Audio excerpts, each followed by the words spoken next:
hemos registrado en la Cámara una proposición no de ley con relación a los datos falsos del informe de la Sareb con el que el Gobierno avaló el recurso ante el Tribunal Constitucional a nuestra Ley de la Función Social de la Vivienda.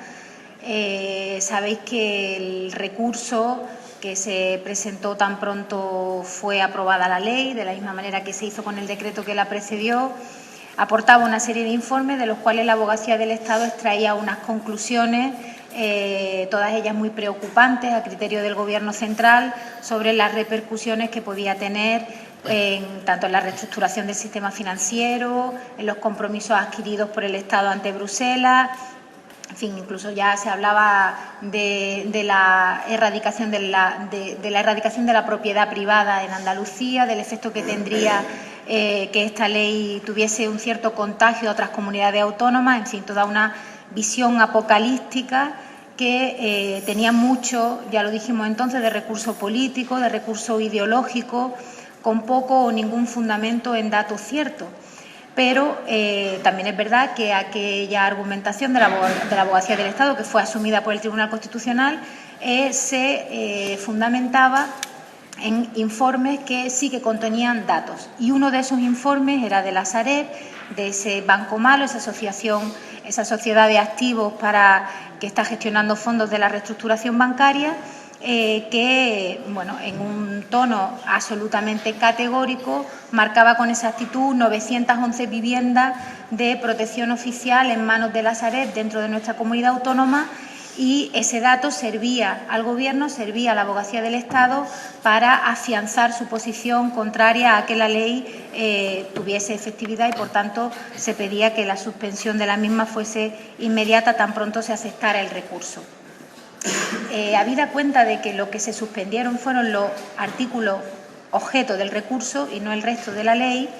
una vez que desde el Gobierno andaluz se tuvo conocimiento por la propia Sareb de que contaba con 911 viviendas de protección pública dentro de nuestra comunidad autónoma, se inició el correspondiente expediente sancionador,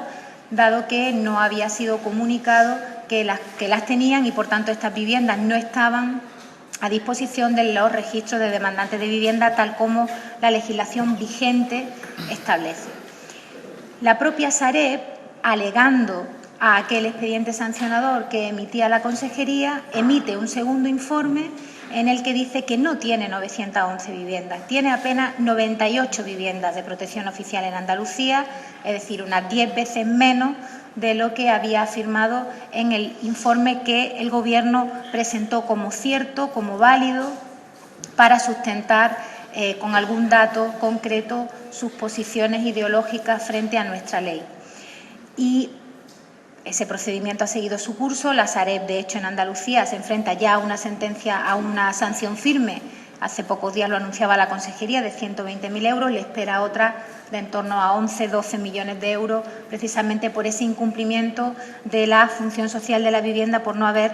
puesto a disposición de los registros de demandantes de vivienda las que tenía en Andalucía.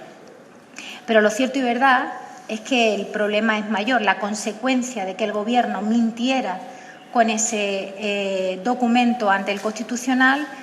puede haber sido que tengamos la ley recurrida y suspendida, y quizás sin ese informe y toda la argumentación que se desprendía de él y que con tanta vehemencia defendió la Abogacía del Estado, de desaparecer de la valoración que el Tribunal hizo, quizás nos hubiera llevado a no tener la ley recurrida. Esto ha tenido para muchas familias en Andalucía una consecuencia muy grave, no solo porque Andalucía ya no tiene una herramienta con la que poder paralizar desahucios, que era la expropiación temporal del uso durante 3 años, sino también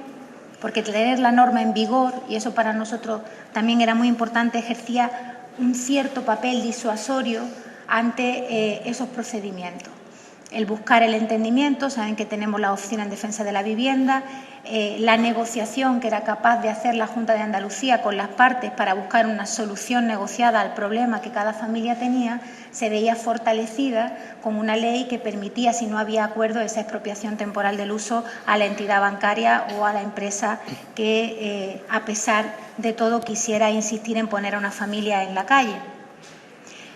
No hay manera de expresar la trascendencia y el daño que ha hecho que una comunidad autónoma que en el uso de su competencia exclusiva haya legislado con un criterio de proteger a la familia, ahora se vea desprovista de esa posibilidad porque el Gobierno central, amañando un informe, presentó unas consideraciones ante el Constitucional que el propio emisor del informe ha desmentido. Tenemos tanto las cantidades que la Sareb afirmó para el informe que a medida se hizo el Gobierno a la hora de intentar tumbar nuestra ley, tenemos las cantidades que la propia Sareb le dice a la Consejería que son las ciertas y que aquellas cantidades inicialmente indicadas en el informe al Tribunal Constitucional eran meramente estimativas. Ahora son cantidades meramente estimativas, es decir, 911 viviendas que aparecen en aquel documento eran meramente estimativas. Y con una cantidad meramente estimativa nosotros tenemos a miles de familias en Andalucía que se van a la calle porque no hay manera de intervenir con un instrumento legal que era nuestra ley de la función social de la vivienda. Aparte de todas las consideraciones políticas que se puedan hacer sobre ello, aparte de la absoluta falta de ética y de vergüenza política de un partido que incluso miente ante el Tribunal Constitucional para parar una ley, entendemos que hay que hacer algo más, porque la ley está recurrida, pero el Tribunal Constitucional aún no se ha pronunciado sobre el fondo de ese recurso. Y, desde luego, nos parece desde el Grupo Parlamentario de Izquierda Unida que ese pronunciamiento sobre el fondo del recurso no puede hacerse tomando en consideración las valoraciones que la Abogacía del Estado hizo sobre un informe falso. Por tanto, en nuestra iniciativa lo que solicitamos es que el Gobierno andaluz, a través de sus servicios jurídicos, ponga en conocimiento del Tribunal Constitucional lo sucedido, le aporte el informe contradictorio con el que ya cuenta el Tribunal Constitucional y que, desde luego, ese informe no sea valorado cuando el Tribunal se pronuncie sobre el fondo de la cuestión, por no hablar del levantamiento de la suspensión de la aplicación de la ley, que desde luego no estaba justificada antes, como no lo estaba tampoco que se aceptara el recurso, pero ahora mucho menos, sabiendo que buena parte de las consecuencias que se le atribuyen a la aplicación de nuestra ley se sustentan en datos que son mentiras. Así que esperamos que esa iniciativa prospere, que el Gobierno, también los servicios jurídicos de la Cámara, que también alegaron al informe, sean tenidos en cuenta y que el Constitucional elimine de sus valoraciones todo lo que tenga que ver con ese informe y con las argumentaciones que de él se desprenden. Argumentaciones que, por cierto, jamás debieron estar en ese recurso. La Sareb es una sociedad privada que defiende los intereses de inversores y accionistas que están gestionando esos activos para sacarle el máximo valor posible. Eso era un informe de parte. Evidentemente que la aplicación de la Ley de la Función Social de la Vivienda iba a mermar sus expectativas de beneficio. Efectivamente, es que es una ley de la función social de la vivienda, no es una ley para garantizar que quienes gestionan las viviendas de quienes se van a la calle ganen dinero. Es inaceptable que una parte importante de nuestra posición se haya visto invalidada por un informe de quienes estaban allí representando sus intereses y representando sus posibilidades de ganar dinero con la ruina y el drama de los desahucios. Así que esperamos que todo esto sirva, que el Tribunal Constitucional reconsidere su posición y también esperamos, desde luego, que el Gobierno asuma sus responsabilidades, aunque habida cuenta de todo lo que ha pasado ya y de todo lo que han hecho ya, y como si no fuese con ellos, tampoco es que en eso tengamos mucha esperanza, pero debe saber todo el mundo hasta dónde es capaz de llegar el Partido Popular y la derecha para defender a los bancos y a las grandes constructoras. Muchas gracias.